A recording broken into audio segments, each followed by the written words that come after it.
I would argue from everything I've seen, the U.S., I mean, China is, right there, in part because they're very good at stealing whatever we're developing. And I had to get that in.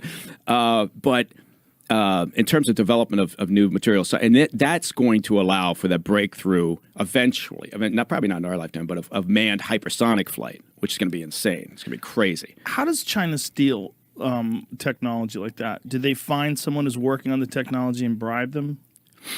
Yes, they go through a variety of ways. So one way that seems very unobtrusive and logical is they have people out attending all the various academic events, conferences, and so they do that. They'll hoover up whatever they can in that regard. That's very low key, right? That's always done, and oftentimes it's done in cooperation with U.S. academic institutions, right? They love that cooperation.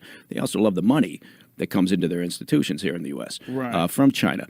One way they do it is they put students here, right? And people are going to say, "Oh my God, that sounds xenophobic" or whatever. No, but a portion of students, come to the States are cooperative assets or working on behalf of, because sometimes that's just what they're going to have to do. Well, if they want to go back PLA. to China, right? Right. That is the deal. Right, and so they work and they. I mean, you can have someone show up here, go to undergrad, go to grad, end up working in Raytheon or wherever over a period of 30, 40 years, right? Essentially as an asset of Chinese intel, gathering information all along the way, answering specific questions. Sometimes it's straight up appealing to the homeland, basically. So, and they're very successful at targeting people who could be second, third generation, even Chinese, and that's an appeal that they'll work on constantly because they believe it works, and at times it has worked. They're very adept at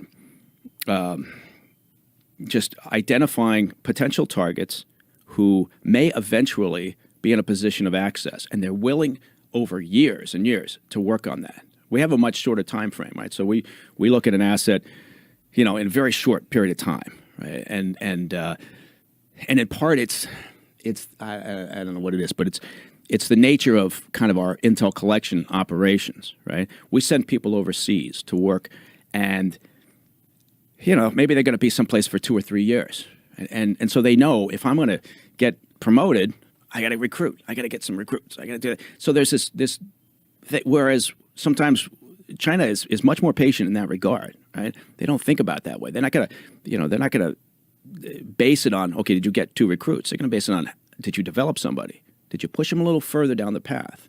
That's a good thing if you did, because maybe that path is going to take another 5 years, 6, 10 years, 20 years. They don't care. They're willing to invest the time, where sometimes we get very impatient because in part, I don't know why. We're Americans. We have a short attention span. So it does. I mean, I don't mean that in a glib way, but there is that decided difference between the services. Do we do the same thing? Do we have people over in Chinese universities that are working with the United States government? Can you say that?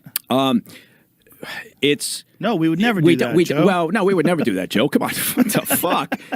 Although now that you say it out loud, it sounds like a good idea. I think you have to, right? I mean, if this is the game you're playing, right? If the game you're playing is everybody's cheating, it seems like it's part of the strategy that you have to employ if you want to be successful. Yeah, I would say it's much more difficult for us. We have an open society, right?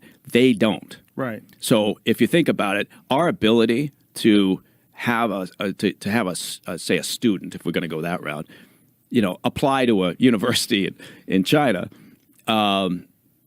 that's a much more rigorous process, right? Because they start from the perspective of there's something wrong here.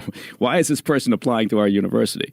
So immediately they're flagged as a potential counterintelligence issue, right? Whereas we have, I don't even know at this point, maybe 300,000 more Chinese students here in various academic institutions going to school, probably more than that. And how many are monitored?